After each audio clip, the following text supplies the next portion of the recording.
Las eras más primitivas, una travesía teológica desde la creación hasta el pacto. Esta obra es una adaptación libre inspirada en los estudios de George H. Pember, Earth's Earliest Ages, combinada con narrativa original, interpretación bíblica y contemplación espiritual. Hoy iniciamos un viaje hacia los fundamentos invisibles del mundo que habitamos, un viaje al origen antes del origen, al juicio antes de la restauración. La obra que estás por escuchar fue escrita en el siglo XIX por un hombre que buscó unir la revelación bíblica con la observación reverente del mundo natural. Su nombre fue George Hawkins Pember, un teólogo y pensador cristiano profundamente comprometido con las Escrituras.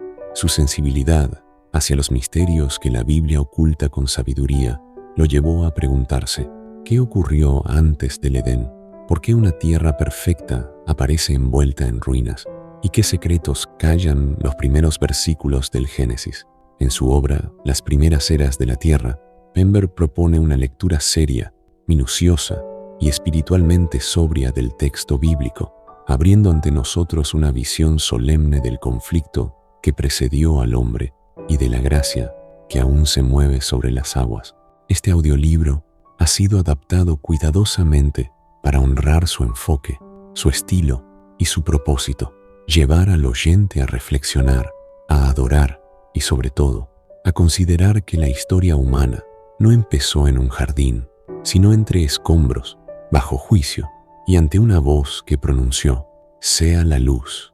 En el principio creó Dios los cielos y la tierra. Así comienza el relato sagrado, una afirmación clara, acto voluntario del Dios eterno. La creación nace de su voz, no del azar. Los cielos y la tierra fueron hechos por su mandato. Sin embargo, inmediatamente después de esta afirmación luminosa, se oye un eco inquietante: y la tierra estaba desordenada y vacía, y las tinieblas estaban sobre la faz del abismo, y el Espíritu de Dios se movía sobre la faz de las aguas. ¿Cómo puede ser esto? ¿Cómo puede algo salido de la perfección divina presentarse caótico, desordenado y cubierto por la oscuridad más profunda? Este no parece el estado lógico de una creación divina. Aquí se abre una grieta, un espacio entre el primer versículo y el segundo, donde algo ocurrió. La tierra no fue creada así. Lo fue por el juicio, no por el diseño. El libro del profeta Isaías lo afirma de forma contundente. En el capítulo 45, versículo 18, leemos: «Porque así dijo Jehová, que creó los cielos. Él es Dios, el que formó la tierra, el que la hizo y la compuso. No la creó en vano, para que fuese habitada, la creó». La expresión en vano, en hebreo, es tohu, la misma que en el Génesis se traduce como desordenada. Si Dios no creó la tierra en tohu, entonces en algún punto la tierra cayó en ese estado. No fue así desde el principio. Lo llegó a ser por una razón aún no revelada en el texto inmediato, pero que se revelará poco a poco, si se escucha lo que la Escritura murmura entre líneas. Ese mismo lenguaje aparece nuevamente en boca del profeta Jeremías. En el capítulo 4, versículo 23, dice: «Miré a la tierra, y he aquí que estaba asolada y vacía, y a los cielos, y no había en ellos luz». El lenguaje es idéntico. La escena, devastadora. No se trata de una descripción de Génesis, sino del resultado de un juicio. Las palabras que describen el mundo en Génesis 1, versículo 2, son palabras que en otros textos siempre acompañan el castigo. Y luego están las tinieblas. La oscuridad no era solo la falta de luz, sino la señal del juicio y de la ausencia manifiesta de la gloria divina. En el libro del Éxodo, capítulo 10, versículo 21, como una de las plagas sobre Egipto, Dios dice a Moisés: «Extiende tu mano hacia el cielo, para que haya tinieblas sobre la tierra de Egipto, tanto que cualquiera las palpe». No era solo sombra, era una oscuridad tangible, opresiva, resultado de un juicio. En el Evangelio según Mateo, capítulo 27, versículo 45, Mientras el Salvador cuelga del madero, leemos: desde la hora sexta hubo tinieblas sobre toda la tierra hasta la hora novena. Las tinieblas son el lenguaje del juicio, de la separación, de la pérdida. Y si estaban sobre la faz del abismo, es porque algo fue cortado, algo fue derribado. Pero aún en medio de esa oscuridad insondable, el texto continúa: y el Espíritu de Dios se movía sobre la faz de las aguas. La palabra hebrea usada aquí es merajefet. Implica un movimiento tierno, suave, como el de un ave revoloteando sobre su nido. No hay violencia en ese mover, hay protección. Aun cuando la tierra yace desolada, el Espíritu no se ha retirado. Aun cuando la oscuridad cubre todo, el Espíritu permanece. Es el guardián silencioso en medio del juicio, porque algo ocurrió antes de la creación ordenada que comenzará en el versículo 3, algo que precipitó el mundo en sombra y ruina. Y la Escritura, si se le escucha con reverencia, da testimonio fragmentado de ese evento. Capítulo 2. La rebelión que precedió al hombre. Antes de que el primer ser humano abriera los ojos en un jardín pleno de armonía, ya había ocurrido una catástrofe más antigua, no una inundación, no un colapso físico, sino una rebelión que dejó sus huellas en regiones invisibles, en las moradas celestiales que fueron diseñadas para el orden y que por la soberbia de uno se convirtieron en el escenario del primer juicio espiritual. La tierra sobre la cual caminaría Adán no fue la primera en ver la luz, no fue la primera en resonar con voces de alabanza. Hubo otro tiempo, anterior al tiempo humano, en el que seres inmortales habitaban esferas invisibles, creados por Dios para servirle, para reflejar su gloria, para moverse como ráfagas de obediencia ante su voluntad perfecta. Eran espíritus ministradores, excelsos en poder, que aún no conocían pecado, no respiraban, no envejecían, no necesitaban suelo ni semilla. Eran antiguos y sin embargo también fueron creados. Uno de ellos se destacó. Fue hecho con sabiduría, revestido de belleza. No tuvo defecto en su principio, no se le dio debilidad, sino perfección.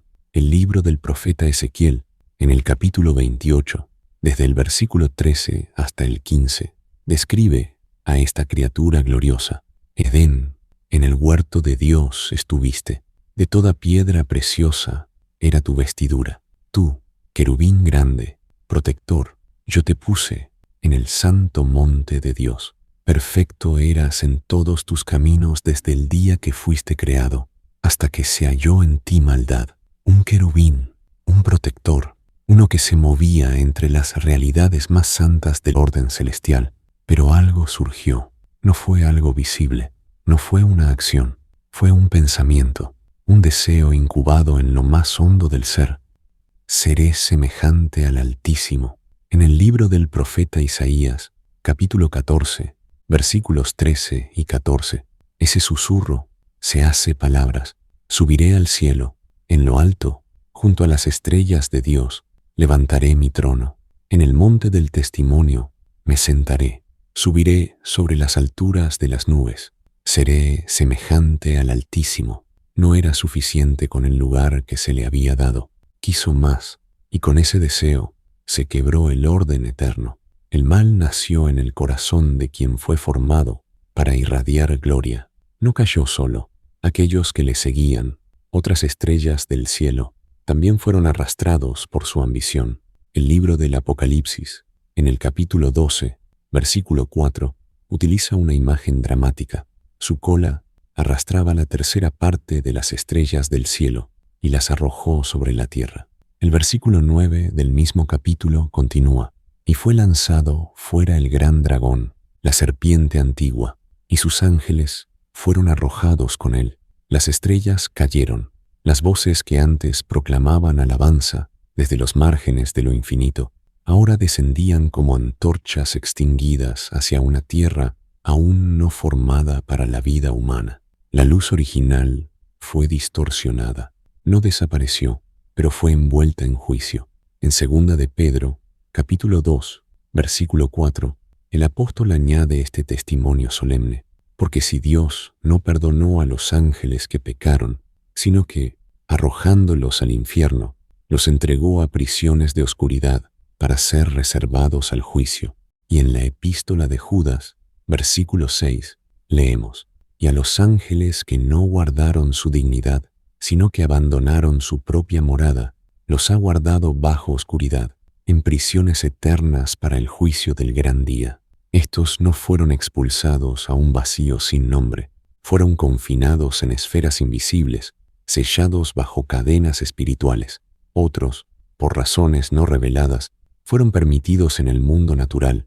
Algunos vagan, otros sirven propósitos que ni aun los ángeles redimidos comprenden, pero la raíz permanece. Hubo rebelión, y esa rebelión dejó una grieta que divide lo que era perfecto de lo que será restaurado. La tierra fue testigo del juicio, no como mera espectadora, sino como escenario de consecuencias. Y lo que fue corrompido por la arrogancia de una criatura sería respondido por la humildad del Verbo que vendría.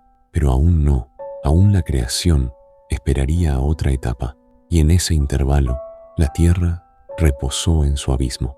Más tarde, mucho más tarde, se nos revelaría que aquella criatura caída no fue destruida, sino que aún conserva movimiento, palabra y estrategia.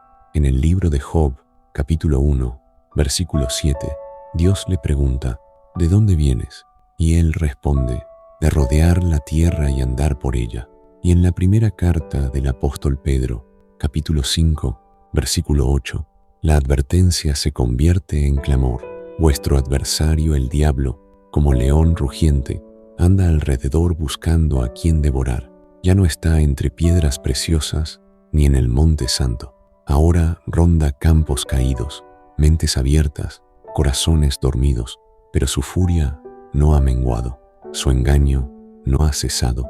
El mundo que conocerá al hombre será uno reconstruido. La creación visible nacerá en medio de una batalla que ya ha comenzado, y el sea la luz no será solo una palabra hermosa, será un acto de guerra, una declaración de retorno, un gesto de restauración sobre un escenario devastado. Por eso, cuando el hombre sea formado, no será puesto en un paraíso puro, sino en una tierra recién sanada, donde aún vibran las consecuencias del primer pecado que jamás fue cometido, el pecado del orgullo invisible, el de la criatura que quiso parecerse al Creador. La humanidad será llamada no solo a cultivar, sino a discernir, a gobernar, pero también a resistir, porque lo que cayó en el cielo aún ronda la tierra y el conflicto no ha terminado. Capítulo 3. Y dijo Dios: sea la luz. Y fue la luz. No había aún firmamento, no había sol, luna ni estrella, pero hubo luz, y la oscuridad no pudo resistir. Y vio Dios que la luz era buena, y separó Dios la luz de las tinieblas. Génesis capítulo 1, versículo 4. Y llamó Dios a la luz día, y a las tinieblas llamó noche, y fue la tarde y la mañana un día.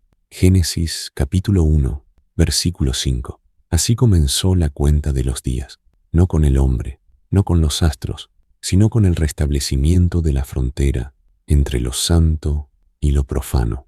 El primer acto de la restauración no fue crear, sino separar, y esa separación se repitió día tras día. Luego dijo Dios: haya expansión en medio de las aguas, y separe las aguas de las aguas. Génesis capítulo 1, versículo 6. Y se abrió el firmamento, un espacio de gracia entre lo que estaba debajo y lo que estaba arriba. Entonces Dios habló de nuevo: reúnanse las aguas que están debajo de los cielos en un lugar, y descúbrase lo seco. Génesis capítulo 1, versículo 9. El abismo retrocedió. Las aguas que habían cubierto todo, como memoria del juicio anterior, obedecieron. La tierra emergió, no como nacimiento, sino como redención. Y entonces, por primera vez, algo brota. Produzca la tierra hierba verde, hierba que dé semilla, árbol de fruto, que dé fruto, según su género. Génesis capítulo 1, versículo 11. La vida vegetal irrumpe, y vio Dios que era bueno. Entonces vino el cuarto día, y dijo Dios: haya lumbreras en la expansión de los cielos, para separar el día de la noche, y sirvan de señales para las estaciones, para los días y los años. Génesis capítulo 1, versículo 14. El sol y la luna no fueron creadores de luz, fueron reguladores. La restauración no se detiene. Produzcan las aguas seres vivientes y aves que vuelen sobre la tierra en la abierta expansión. Génesis capítulo 1, versículo 20. Las aguas, antes símbolo del juiciose, vuelven nido de vida. Allí donde se movía el espíritu en silencio, ahora se mueven criaturas, y el aire, donde antes no había eco, ahora recibe el vuelo. Y Dios bendijo. Por primera vez, la palabra bendijo aparece. Fructificad y multiplicaos. La vida ya no solo existe, comienza a extenderse, a llenarlo todo. Luego, dijo Dios, produzca la tierra seres vivientes según su género, bestias, serpientes y animales de la tierra. Y así fue. La restauración está casi completa. El mundo está habitado. Las tinieblas han sido desplazadas. La semilla ha brotado. Los cielos brillan. Las aguas se agitan con vida. Pero falta algo. Aquel por quien todo ha sido rehecho. Hagamos al hombre a nuestra imagen, conforme a nuestra semejanza. Pero esa será otra página, porque antes de llegar a él, es necesario entender esto. La creación que recibe al hombre no es virgen, es restaurada, y la palabra que originó todo lo visible no fue solo un mandato, fue una respuesta. Dios dijo: sea la luz, y donde el juicio había dejado ruina, el Verbo trajo de nuevo la vida. Capítulo 4. El hombre en una creación restaurada. El sexto día llegó como un clímax silencioso. Hagamos al hombre a nuestra imagen, conforme a nuestra semejanza. Génesis capítulo 1, versículo 26. Hagamos, no porque haya más de un Dios, sino porque hay plenitud en Dios, unidad perfecta que decide manifestarse. Y creó Dios al hombre a su imagen. A imagen de Dios lo creó, varón y hembra los creó.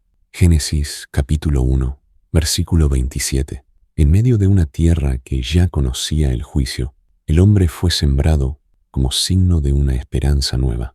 Fue llamado a administrar, y los bendijo Dios, y les dijo: fructificad y multiplicaos, llenad la tierra y sojuzgadla. Génesis capítulo 1, versículo 28. Pero ¿qué debía sojuzgar? Si todo había sido llamado bueno, ¿qué autoridad debía ejercer? La respuesta está en lo no dicho, pero no oculto. La tierra aún contenía vestigios de una rebelión previa.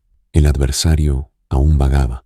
En el segundo capítulo del Génesis se repite la narración del hombre, pero con más intimidad. Entonces, Jehová Dios formó al hombre del polvo de la tierra y sopló en su nariz aliento de vida, y fue el hombre un ser viviente. Génesis capítulo 2, versículo 7. Ese soplo fue más que aire, fue espíritu, vida espiritual, algo que ningún animal recibió, algo que el mundo anterior no poseía, porque la rebelión de los seres celestiales fue anterior a la gracia, pero el hombre sería distinto. Al barro se le dio espíritu, a la imagen se le dio comunión.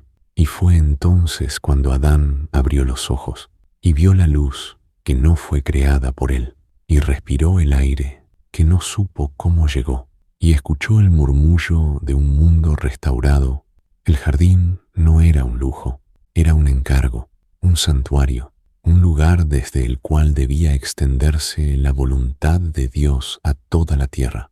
Allí no había templos, porque Él mismo era el portador de la imagen. Allí no había sacerdotes, porque Él mismo había sido tocado por el aliento divino. Pero también allí se le advirtió, en medio del paraíso, un árbol con un límite, porque para que haya obediencia debe haber voluntad, y para que haya voluntad verdadera debe haber elección. La creación lo esperaba, el cielo lo observaba, y debajo de todo, algo antiguo aún rondaba, porque el que cayó desde lo alto no había perdido el habla. El que fue derribado como lucero aún susurraba, y Dios vio todo lo que había hecho, y he aquí que era bueno en gran manera. Así terminó el sexto día. Capítulo 5. El susurro en el jardín. Todo estaba en paz. El cielo contemplaba la tierra restaurada con asombro contenido. Los árboles susurraban vida. El río que salía de Edén se dividía en 4 brazos, llevando agua viva hacia regiones sin nombre. El hombre cultivaba. El Creador caminaba entre ellos en la frescura del día. No había necesidad, no había muerte, no había distancia entre el polvo y la gloria. Tomó, pues, Jehová Dios al hombre y lo puso en el huerto de Edén para que lo labrara y lo guardase. Génesis capítulo 2, versículo 15. Labrar y guardar, 2 verbos, uno productivo, el otro defensivo. Uno mira la tierra, el otro vigila el entorno, porque aunque todo parecía en reposo, el riesgo no había sido eliminado, solo había sido velado. Entonces vino la voz, no la del Señor, no la del hombre, y la serpiente era astuta, más que todos los animales del campo que Jehová Dios había hecho. Génesis capítulo 3, versículo 1. No se arrastra todavía, no muerde, no emite veneno, habla. Con que Dios os ha dicho, no comáis de todo árbol del huerto, no afirma, insinúa, no niega, duda. Su estrategia no es mostrar oscuridad, sino desdibujar la luz. No destruye el mandato, lo distorsiona. Y la mujer responde, intenta aclarar, y al hacerlo, suaviza la orden. Del fruto de los árboles del huerto podemos comer, pero del fruto del árbol que está en medio del huerto, no comeréis de él, ni le tocaréis, para que no muráis.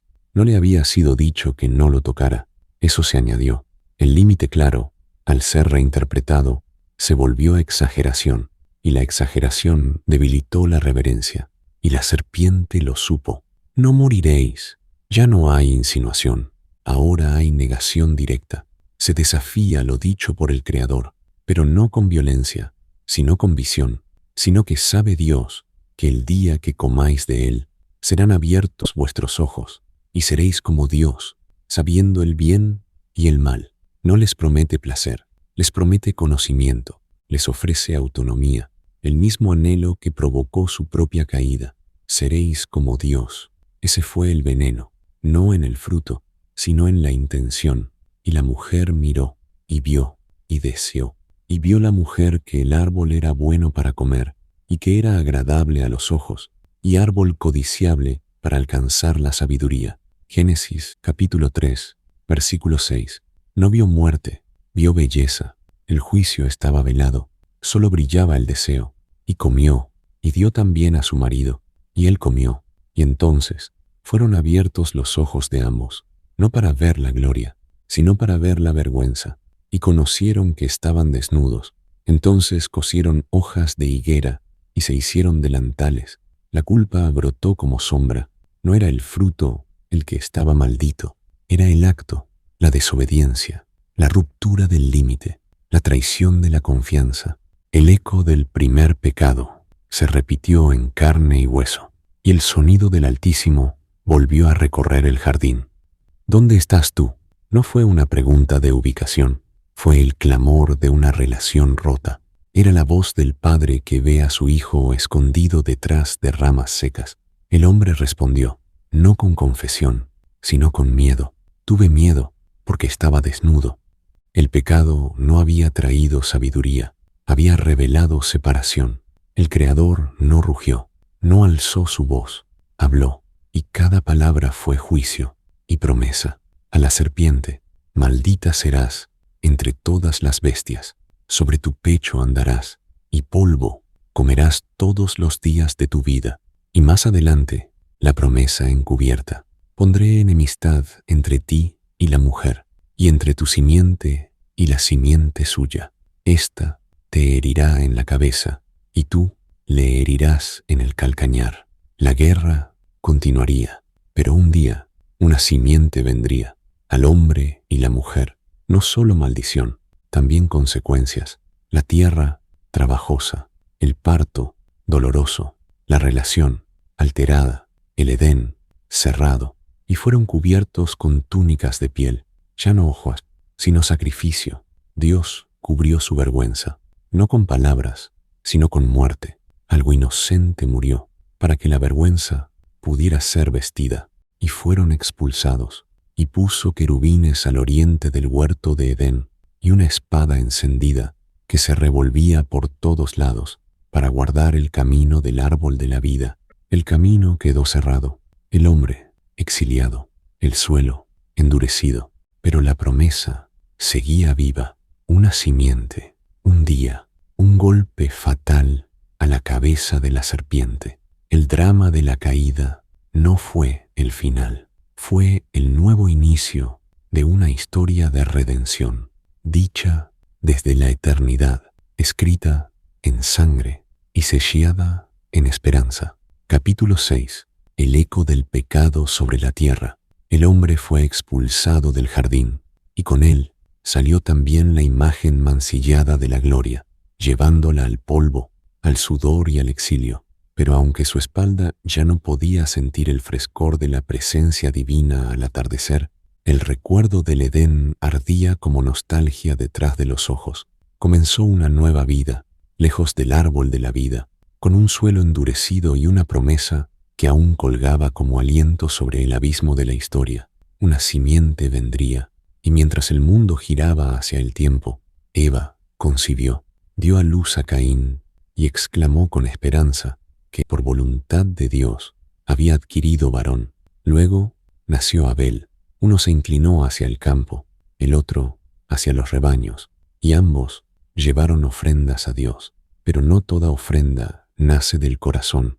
La mirada divina cayó con agrado sobre el sacrificio de Abel, porque fue lo mejor, lo primero, lo entregado en fe, no así el de Caín, que ofreció lo suyo sin reverencia, sin sangre, sin reconocimiento del pecado. Y entonces el rostro de Caín se ensombreció, no por arrepentimiento, sino por celos, y el mismo Dios se acercó a él con advertencia y ternura.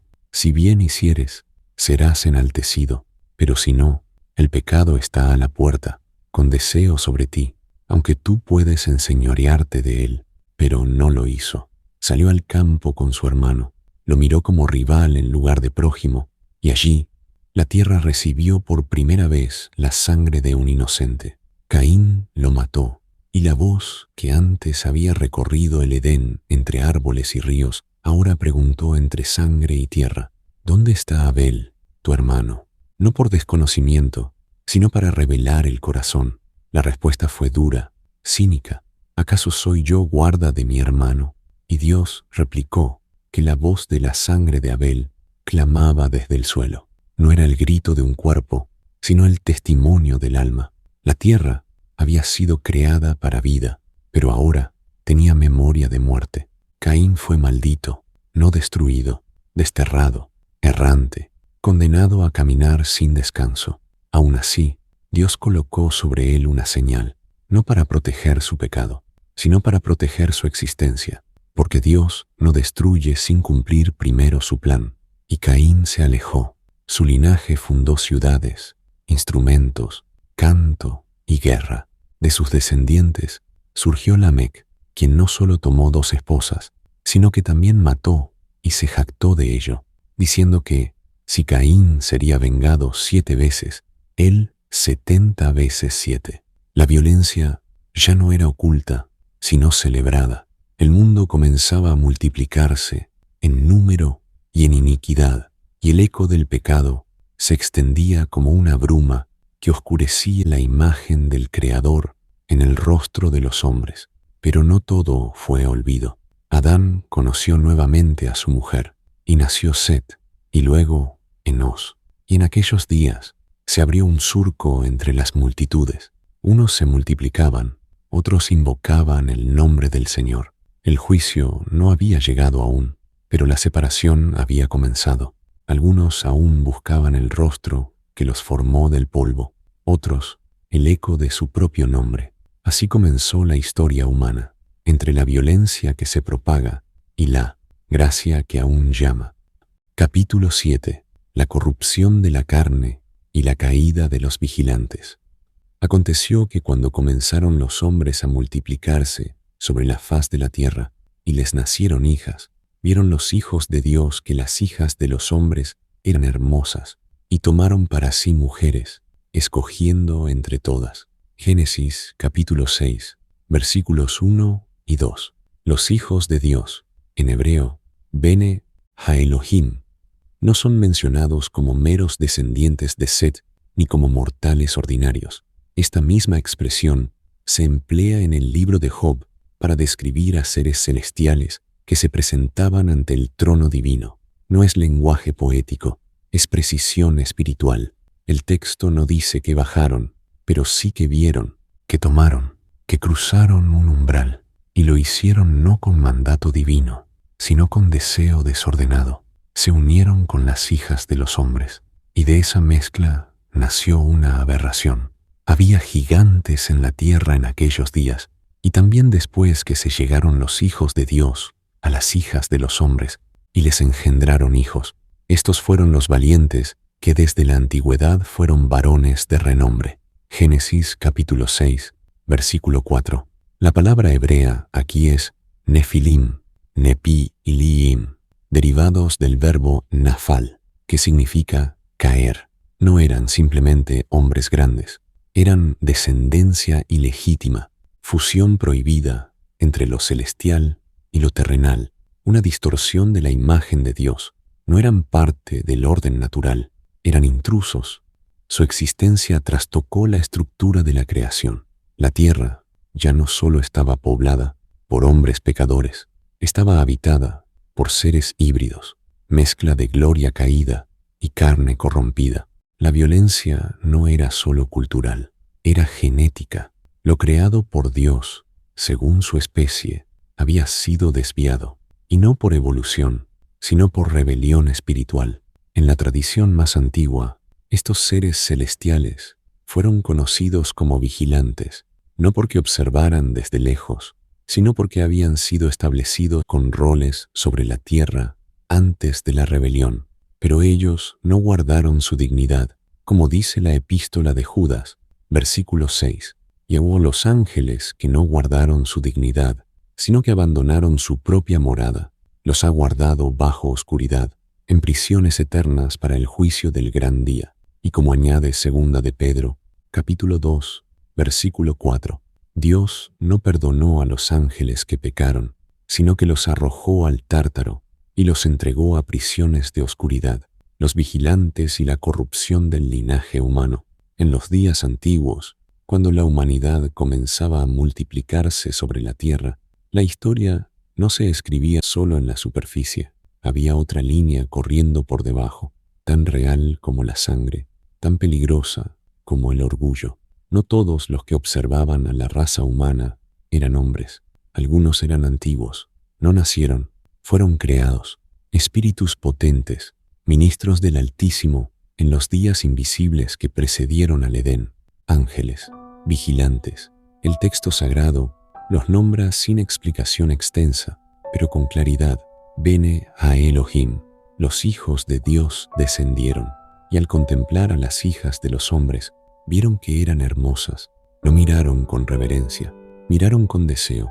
Vieron los hijos de Dios que las hijas de los hombres eran hermosas, y tomaron para sí mujeres, escogiendo entre todas. Génesis, capítulo 6, versículo 2. No fue un acto de cuidado, no fue mandato del cielo, fue iniciativa propia, y por tanto, rebeldía. Lo que era espíritu se unió a lo carnal, lo que era etéreo tomó forma, y la transgresión no quedó en el acto, sino en su consecuencia. Había gigantes en la tierra en aquellos días, los Nefilim, del hebreo Nafal, caer, eran caídos, nacidos de una unión que no debía existir, híbridos, monstruos, no por deformidad, sino por origen, el fruto de una mezcla entre lo eterno y lo perecedero, entre lo puro y lo profanado, criaturas de gran poder, desmedida estatura y fama.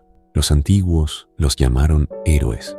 Las culturas posteriores los recordarían como semidioses, pero la Escritura los presenta como advertencia. Su existencia fue una de las razones por las cuales Dios no solo vio maldad, vio corrupción. Lo creado, según su género, había sido contaminado. El límite entre cielo y tierra, traspasado. Lo visible ya no seguía el patrón de lo invisible. Y Dios lo dijo: contenderá mi espíritu con el hombre para siempre, porque ciertamente él es carne, mas serán sus días 120 años.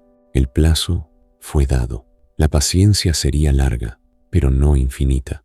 Los ángeles que no guardaron su morada, según escribió Judas, versículo 6, fueron entregados a prisiones de oscuridad.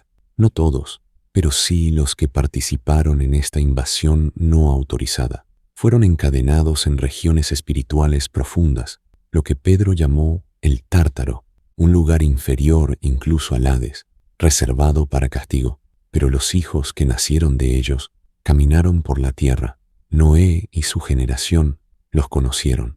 Fue en aquellos días que la violencia se multiplicó, no solo en obra, sino en naturaleza.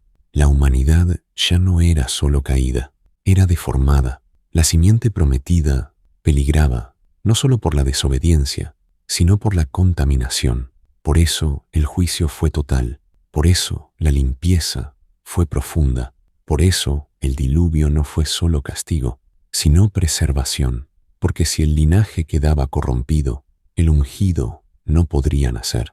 La línea mesiánica no podía salir de los Nefilim, y el arca no fue solo un refugio para Noé, fue un depósito de la promesa, una caja sellada por gracia. Sí, pero sobre todo, el linaje redentor. Esta historia es más que misterio antiguo, es advertencia, porque desde entonces hasta hoy hay quienes desean volver a cruzar los límites, imitar la mezcla, corromper el diseño. Pero el juicio que una vez descendió por esa causa volverá, y los ángeles caídos, aún encadenados, esperan su sentencia. El hombre, aún redimible, espera un juicio distinto, y en el umbral del tiempo, el que vendrá como juez conoce los rostros de ambos, y su espada sabrá distinguir entre luz y sombra, entre imagen y usurpación. El juicio no fue inmediato para todos. Algunos quedaron reservados, pero su descendencia contaminó la tierra, y por eso el juicio que vendría no sería selectivo, sino universal. El diluvio no fue simplemente una limpieza moral, fue una purga estructural, una eliminación del fruto visible de una corrupción espiritual. Los Nefilim eran los varones de renombre, los que las leyendas posteriores exaltaron como dioses, semidioses, héroes, gigantes. Pero detrás de cada mito hay un pecado, detrás de cada hazaña, una ruptura. Noé, justo en su generación, fue preservado no solo por su fe, sino por su linaje sin mancha. Tamín, su integridad no fue solo moral, sino también ancestral, porque si la simiente prometida iba a nacer de una mujer, debía preservarse un linaje sin corrupción angélica. La promesa no podía venir desde el caos. El juicio se volvió inevitable, y entonces vino el mandato. El arca debía construirse. Las aguas del gran abismo estaban listas para abrirse. Las ventanas del cielo serían removidas. Noé preparó un refugio no para escapar, sino para testificar. La madera no era su escudo, era su obediencia. Los hombres de aquel tiempo vieron y se burlaron, escucharon y endurecieron su corazón. Se casaban, se daban en casamiento, comían y bebían, edificaban, como si las montañas fueran eternas, como si el aliento divino ya no juzgara, como si los días no tuvieran cuenta regresiva, hasta que todo se cerró, y el agua habló lo que ya no dijeron los profetas, y el cielo lloró lo que ya no supieron oír. Pero dentro del arca, una familia, un linaje, un altar en espera, y sobre ellos, una promesa suspendida entre el trueno y la gracia. En el capítulo 6 del Génesis, versículo 5, está escrito: «Y vio Jehová que la maldad de los hombres era mucha en la tierra, y que todo designio de los pensamientos del corazón de ellos era de continuo solamente al mal». La palabra hebrea para pensamientos es mahashabot, una palabra que implica planes, intenciones, tejidos mentales. No eran actos aislados, era una urdimbre interna, constante, un corazón inclinado hacia la desobediencia, como una fuente que ya no puede dar agua limpia. Y se arrepintió Jehová de haber hecho al hombre en la tierra, y le dolió en su corazón. Versículo 6. El arrepentimiento divino aquí no es como el del hombre, no implica error o sorpresa, sino dolor. La palabra hebrea usada es naham, que significa literalmente suspirar profundamente, gemir con pesar. El Creador no se retracta de su propósito, pero sí sufre por el camino que la criatura ha elegido. La tierra, una vez restaurada, ahora está encorvada bajo el peso de la violencia.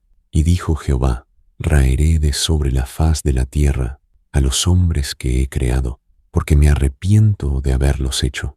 Pero antes de cerrar el decreto, una luz brilla. Pero Noé halló gracia ante los ojos de Jehová. Versículo 8. La palabra gracia aquí es engen, favor inmerecido, aceptación que no se explica por la conducta, sino por la relación. Noé era justo, no por mérito, sino por comunión. En un mundo donde todos se desviaban, él caminaba con Dios. Así lo afirma el versículo 9.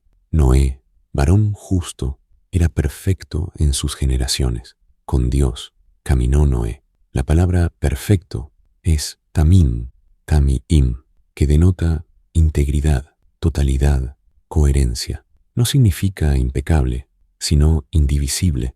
En un mundo fracturado, Noé no estaba repartido entre el bien y el mal. Su corazón era de un solo trazo. Su andar era recto, y por eso fue escogido.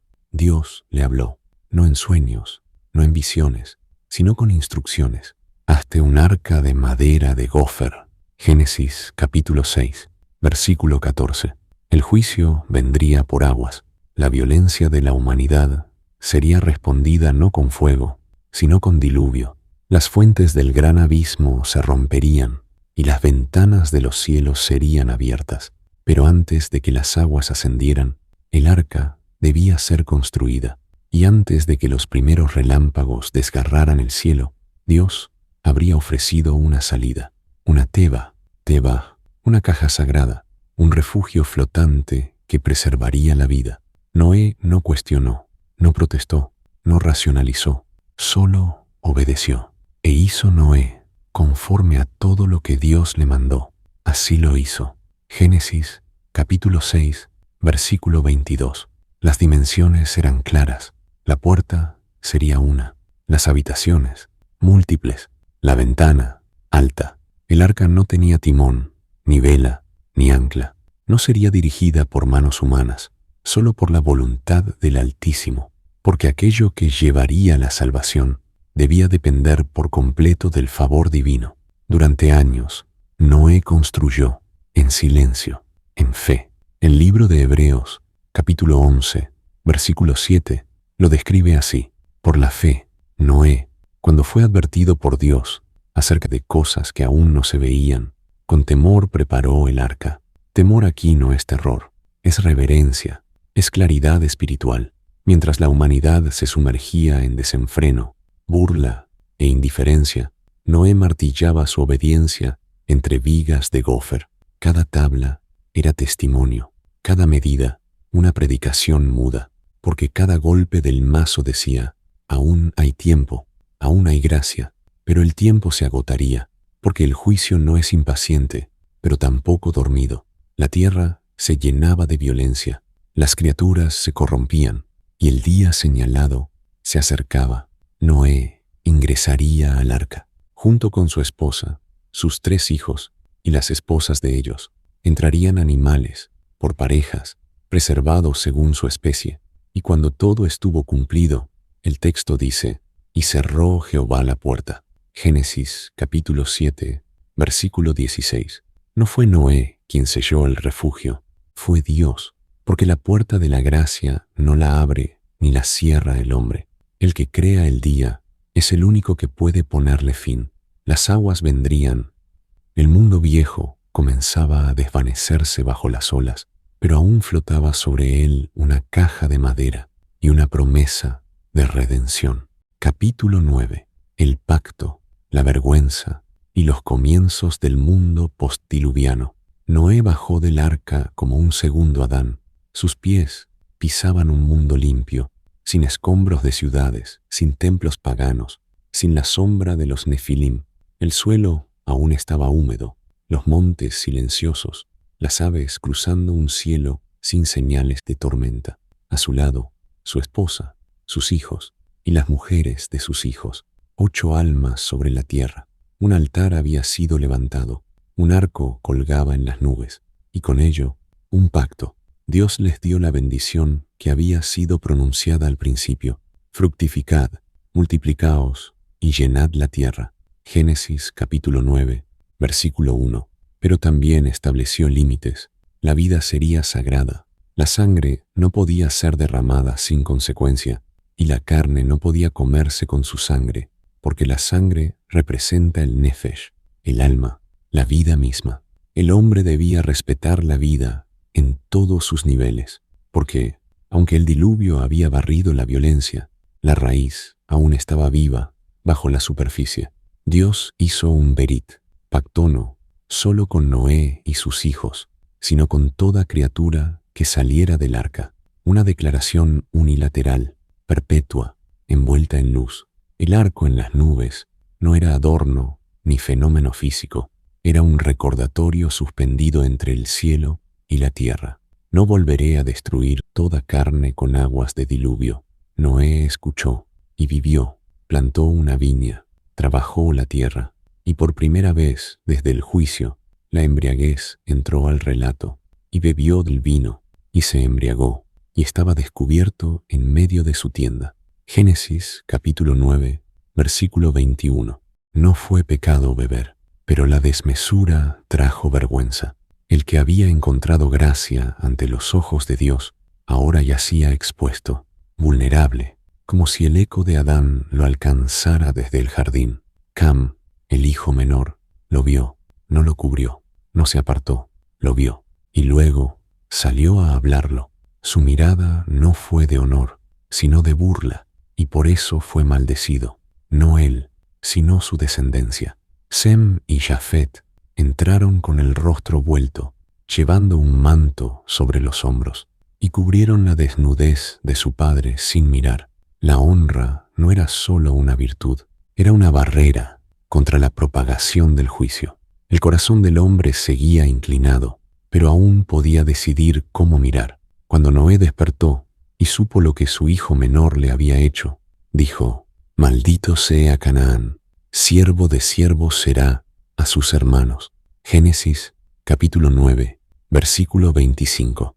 La maldición no recayó directamente sobre Cam, sino sobre su linaje. Una línea fue tocada, no con ira arbitraria, sino con palabra profética. Y Noé bendijo a los otros dos. Bendito por Jehová mi Dios sea Sem, y sea Canaán su siervo. Engrandezca Dios a Jafet, y habite en las tiendas de Sem. Sem heredó la bendición espiritual, Jafet, la expansión, Canaán, la sujeción. Allí, en un campamento sobre tierra recién lavada, se dibujó una línea que marcaría el curso de pueblos, culturas y civilizaciones. Noé vivió aún muchos años después del diluvio, pero su historia no siguió como protagonista. La escena ya había cambiado. Ahora vendría la expansión, la dispersión, los linajes y la construcción de un mundo nuevo, aquel que florecería con promesas y errores, con altares y torres, porque aunque la tierra había sido limpiada, el corazón del hombre seguía necesitando redención. Capítulo 10. Raíces, territorios y el mapa del destino. Del arca descendieron 3 hombres, 3 esposas, un mismo padre, una sola promesa. pero desde ellos el mundo volvería a poblarse, no ya bajo una misma lengua, ni en un solo lugar, sino con direcciones distintas, con temperamentos diversos, con marcas que el tiempo transformaría en pueblos, culturas y conflictos. Sem, Cam y Jafet no eran simplemente hijos de Noé, eran cabezas de linaje. Desde sus lomos brotarían ciudades y lenguas, reyes y esclavos, tierras de bendición y tierras de conquista. El capítulo 10 del Génesis es más que una lista de nombres, es una cartografía espiritual. Cada línea es una semilla, cada nación una rama del árbol antiguo. Jafet, el primogénito, engendró a Gomer, Magog, Madai, Shaván, Tubal, Mesech y Tiras, nombres que resuenan en las costas del norte, en las montañas que luego serían fortalezas de imperios. De ellos, dice el texto, se poblaron las islas de las naciones. Eran navegantes, comerciantes, fundadores de territorios amplios donde el lenguaje se diversificó. Cam, el segundo hijo, engendró a Cus, Misraim, Fut y Canaán. De él surgieron pueblos que poblarían regiones cálidas y fértiles, África, partes de Asia y, con Canaán, la tierra que un día sería promesa y conflicto. Fue de Cus que nació Nimrod, un nombre que no pasaría inadvertido. De él se dice, este fue el primer poderoso en la tierra, fue vigoroso cazador delante de Jehová. Génesis, capítulo 10, versículo 9. La expresión delante de Jehová no implica reverencia, sino desafío. Nimrod no solo cazaba bestias, cazaba dominio. Fundó Babel, Erech, Akkad y Calne en la tierra de Sinar. Comenzó la centralización del poder humano, la idea de un reino sin Dios. Las primeras piedras de la torre ya estaban siendo apiladas.